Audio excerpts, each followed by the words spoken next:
NASA एक mission पर हजारों करोड़ खर्च कर देता है, लेकिन इसरो उससे भी कम बजट में मार्स तक पहुंच जाता है।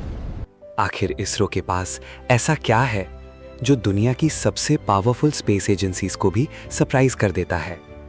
कैसे इंडिया का स्पेस प्रोग्राम हॉलीवुड मूवी के बजट से भी कम में हिस्ट्री क्रिएट कर देता है?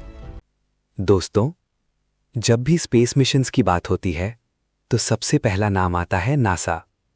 लेकिन पिछले कुछ सालों में एक और नाम पूरी दुनिया को शॉक कर रहा है, इंडियन स्पेस रिसर्च ऑर्गेनाइजेशन यानी ISRO. Mars mission, Chandrayaan, satellite launches और सबसे शॉकिंग बात, ये सब काफी चीप बजट में। लेकिन सवाल ये है, क्या इसरो सच में कोई मैजिक करता है या फिर इसके पीछे कोई हिडन स्ट्रैटेजी है? आज हम वही जानेंगे। सबसे पहले एक बात समझ लो, चीप का मतलब लो क्वालिटी बिल्कुल नहीं होता। इसरो का फोकस होता है मैक्सिमम रिजल्ट, मिनिमम कॉस्ट, और शायद यही उसकी सबसे बड़ी स्ट्रेंथ है।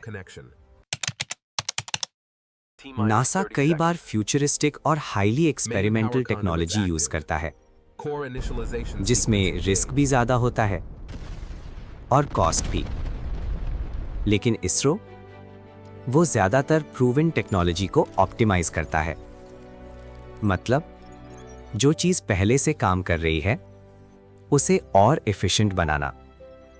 इसी वजह से डेवलपमेंट कॉस्ट काफी कम हो जाती है। अब ये पॉइंट थोड़ा शॉकिंग लग सकता है। अमेरिका में साइंटिस्ट्स और इंजीनियर्स की सैलरीज बहुत हाई होती हैं, वहीं इंडिया में हाईली टैलेंटेड इंजीनियर्स कंपैरेटिवली कम सैलरी पर काम करते हैं। और इंटरेस्टिंग बात यह है, बहुत से साइंटिस्ट्स पैसों से ज़्यादा मिशन और देश के पैशन के लिए काम करते हैं। शायद इसी डेडिकेशन की वजह से इसरो दुनिया से अलग नजर आता है। नासा के प्रोजेक्ट्स में कभी-कभी हजारों लोग इन्वॉल्व होते हैं, लेकिन इसरो छोटी लेकिन हाईली फोकस्ड टीम्स के साथ काम करता है। कम लोग, कम मैनेजमेंट लेयर्स और फास्टर डिसीजंस, और इसी वजह से टाइम और पैसा दोनों बच जाते हैं। और अब आता है असली ट्विस्ट। इंडिया में रिसोर्सेज लिमिटेड हैं, और जब रिसोर्सेज लिमिटेड होते हैं तब क्रिएटिविटी डेंजरस लेवल पर निकल कर आती है। इसरो के इंजीनियर्स हर चीज को कॉस्ट एफिशिएंट बनाने की कोशिश करते हैं। Example, Mars orbiter mission. India का Mars mission Hollywood movie Gravity के बजट से भी कम बताया गया था, और फिर भी मिशन सक्सेसफुल रहा। इसी एक मिशन ने पूरी दुनिया को शॉक कर दिया। चीप होना हमेशा इजी नहीं होता। लिमिटेड बजट का मतलब होता है limited testing, limited backup systems और बहुत ज्यादा प्रेशर। एक छोटी सी मिस्टेक पूरा मिशन डिस्ट्रॉय कर सकती है, और स्पेस मिशंस में सेकंड चांस बहुत कम मिलता है। इसी प्रेशर की वजह से इसरो को हर स्टेप बहुत केयरफुली प्लान करना पड़ता है।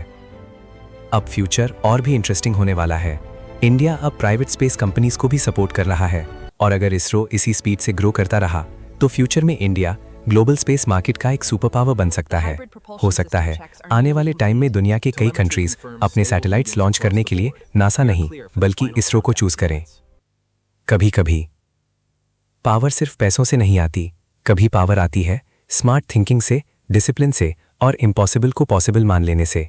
और शायद इसीलिए दुनिया आज इसरो को सिर्फ एक स्पेस एजेंसी नहीं बल्कि एक बजट जीनियस के रूप में देखने लगी है। अगर आपको ऐसे अमेजिंग डॉक्यूमेंट्रीज और हिडन फैक्ट्स वाली वीडियोस पसंद है तो चैनल को सब्सक्राइब करना मत भूलना, क्योंकि अगली स्टोरी और भी ज्यादा शॉकिंग होने वाली है।